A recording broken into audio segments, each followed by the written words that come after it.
Telugu digital media network లో political కేటగిరీలో #1 కేవలం 72 గంటల్లో 1,50,00,000 వ్యూస్ పైగా popular TV network. Senior journalist గా ఉన్నారు మీరు, రైట్? అంటే గ్రౌండ్ లెవెల్లో అసలు ఏం జరుగుతుంది ఏంటి ఇప్పటికో ఒక అంచనాకు వచ్చి ఉంటారు. అనాలిసిస్ అంతా మీకు తెలుసు కాబట్టి 2-3 రోజుల్లో జరిగే ఎన్నికల్లో ఎవరికి మెజారిటీ సీట్లు వచ్చే అవకాశం ఉంది, ఎవరికి ఎన్ని సీట్లు వస్తాయంటారు మీ అంచనా ప్రకారం?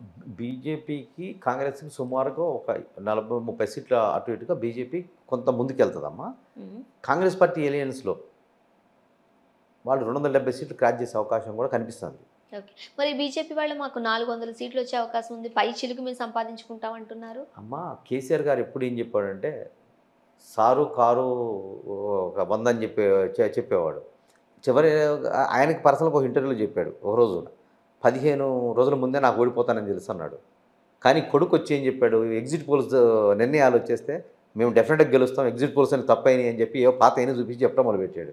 అంటే వీళ్ళు రాజకీయ నాయకులు చివరిదాకా మనోధైర్యం కోసం, అంటే ప్రజలు మనోధైర్యం కోల్పోకుండా ఉండడం కోసం వీలైనంత వరకు చెప్పాల్సిన అబద్ధాలని చెప్పేస్తారు. కేసీఆర్ గారి వీడియోలు చూస్తే అన్నీ అర్థమవుతాయి మనకి. ఆయన దారుణంగా ఓడిపోకూడదు యాక్చువల్గా. ఇప్పుడు కేసీఆర్ లాంటి వాడే ఇంకో దగ్గర ఓడిపోతారని చెప్తే నమ్మలేదు.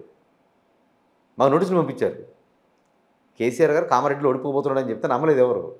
ఎందుకంటే పంపిస్తారు అసలు ఇంకా అది ఎలక్షన్ కమిషన్ టైం కాబట్టి నోటీసులు లేకుండా ఉంటే మా మనోభావాలు దెబ్బతింటే కేసు ఫైల్. ఇప్పుడు కేసీఆర్ మనోభావాలు దెబ్బతింటే కేసీఆర్ పెట్టాలి. ఇది కేసీఆర్ గారు అన్నారు కాబట్టి నా మనోభావాలు దెబ్బతింటే కూడా కేసులు పెట్టారు జర్నలిస్టుల మీద. ఇవి 200 దాకా ఉంటాయి కేసులు. మేము బయటికి వెళ్తే మనం చెప్తే బాగుండదు, ఇంకా ఏడుస్తారని మాట్లాడలేదు. ఎందుకంటే చచ్చిపోయి ఇంకేం చంపుతాం. అది ఆల్మోస్ట్ నాకు చెప్పాము ఆల్రెడీ. డిసెంబర్ 3వ తారీఖు ఎలక్షన్ రోజునే అనౌన్స్ చేసామమ్మా ఓపెన్గానే. ఆ పార్టీ చిలికలు అయిపోద్దని చెప్పాము. క్లోజ్. ఇప్పుడు మా ఎమ్మెల్యేలు చాలామంది మాకు టచ్లో ఉన్నారు అంటాడు. ఓడిపోయిన పార్టీని పట్టుకుని ఎవడు ఉంటాడు అసలు? అధికారం కోసం అందరూ మారారుగా. ఇప్పుడు ధననాగేంద్ర గారు ఖైరతాబాద్ నియోజకవర్గానికి సంబంధించినటువంటి అభ్యర్థి, ఆయన పార్లమెంట్ అభ్యర్థి అండి కాంగ్రెస్కి వచ్చి. ఇట్లా మారిన వాళ్ళు అందరూ ఉన్నారుగా, కనిపిస్తూనే ఉంది కదా. అంటే అధికారం ఎక్కడైతే ఉంటుందో అక్కడికి వచ్చేస్తారు వీళ్ళు. వీళ్ళు రాజకీయ నాయకులు కదమ్మా. యాక్చువల్గా తెలంగాణలో కడియం శ్రీహరి గారికి వీళ్ళందరికీ చాలా మంచి స్థానం ఇచ్చారు. అదే కేసీఆర్ గారు ఏమనుకున్నాడంటే వీళ్ళందరూ పక్కన ఉంటారు అనుకున్నారు. ఎప్పుడు కూడా రాజకీయాలు ఫస్ట్ స్టేట్మెంట్ ఇచ్చింది కడియం శ్రీహరి గారే. ఏది ప్రభుత్వం కూలిపోద్దని చెప్పిన ఫస్ట్ స్టేట్మెంట్ ఆయన 2-3 రోజే చెప్పాడు. చెప్తే మేము చాలా ఘాటుగా స్పందించాం. మీరు ప్రజలను అవమానిస్తున్నారు, ప్రజలు గెలిపించిన పార్టీ అది. ఇప్పుడు కాంగ్రెస్ పార్టీ సొంతంగా గెలిచింది కాదు, ప్రజలు కేసీఆర్ గారు వద్దనుకొని కాంగ్రెస్ పార్టీని గెలిపించారు. అంతే తప్ప కాంగ్రెస్ పార్టీ స్వయంకృత ఏదో గట్టిగా పోరాటం వచ్చింది కాదు, ప్రజలు పోరాటం చేశారు కాంగ్రెస్ పార్టీ తరఫున. ఇది చాలా స్పష్టంగా కాంగ్రెస్ పార్టీ వాళ్ళు కూడా తెలుసు అది. ఎందుకంటే మాలాంటి వాళ్ళ సుమారుగా 150-200 మంది ఉంటాం బయట ఎదురులాగా పోరాడాం కేసీఆర్ మీద. ఎన్నికలు అయిన తర్వాత కాంగ్రెస్ పార్టీలో ఉన్న రేవంత్ రెడ్డి గారు బీజేపీ పార్టీలోకి జంప్ కాబోతున్నారు అనే వార్తలు కూడా ఇది చాలా తప్పమ్మా. ఎట్లా అంటే ఇప్పుడు ఆల్రెడీ ఇప్పుడు బీజేపీలోకి వెళ్తే ఆయన ఏమవుతాడు? బీజేపీలోకి వెళ్తే ఇది కూడా ముఖ్యమంత్రి కదా, ఆల్రెడీ ఇక్కడ ముఖ్యమంత్రి కదా. ఇప్పుడు ఆయనకి ఏం పోతుంది? ఇప్పుడు రేవంత్ రెడ్డి గారు అంటే కాంగ్రెస్ పార్టీలో అనుకుంటే మరి జగన్ గారు ఏం కావాలా?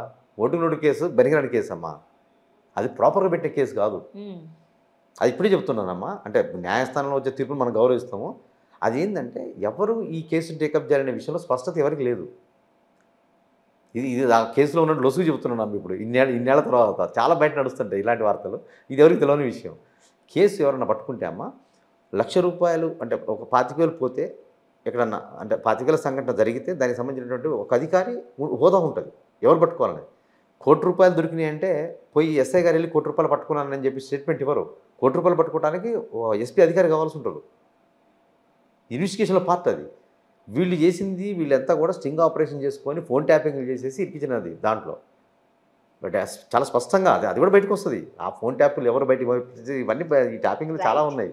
అయితే ఇది ఎవరికి తెలియని విషయం ఏంటంటే ఎవరైతే కేసు ఫైల్ చేయాలో ఇన్వెస్టిగేషన్ ఆఫీసర్ ఆ స్థాయి గల అధికారి ఫైల్ చేయలేదు, దాంతో ఆ కేసు పోద్ది.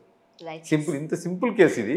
దీన్ని ఏమంటారంటే దాని కేసును చూసుకొని భయపెట్టి ఆయన ఆల్రెడీ జైలుకి వెళ్ళి వచ్చిన ఆయన ఒకసారి జైలుకి వెళ్ళి వచ్చినప్పుడు ఇంకేం భయం ఉండదమ్మా, ఏముండదు. అంటే పోరాటానికి అలవాటు పడతాడు తప్ప అంతకంటే చేసేది ఏముంటుంది? ఫైనల్గా చెప్పండి, తెలంగాణలో ఎవరికి ఎన్ని సీట్లు వచ్చే అవకాశం? కాంగ్రెస్కి 12 వస్తాయమ్మా. 5 సీట్లు 4 సీట్లు బీజేపీకి వచ్చే అవకాశం ఉంది, 1 ఎంఐఎంకి వచ్చే అవకాశం ఉంది. బీఆర్ఎస్ 0తో మిగిలిపోద్దమ్మా. ఒక్క సీటు కూడా కలవదండి. రాదమ్మా. మెదక్లో గట్టి పట్టుంది కదండి. పట్టుండటం వేరు, ప్రజలు ఒకసారి నిర్ణయం తీసుకుంటారమ్మా.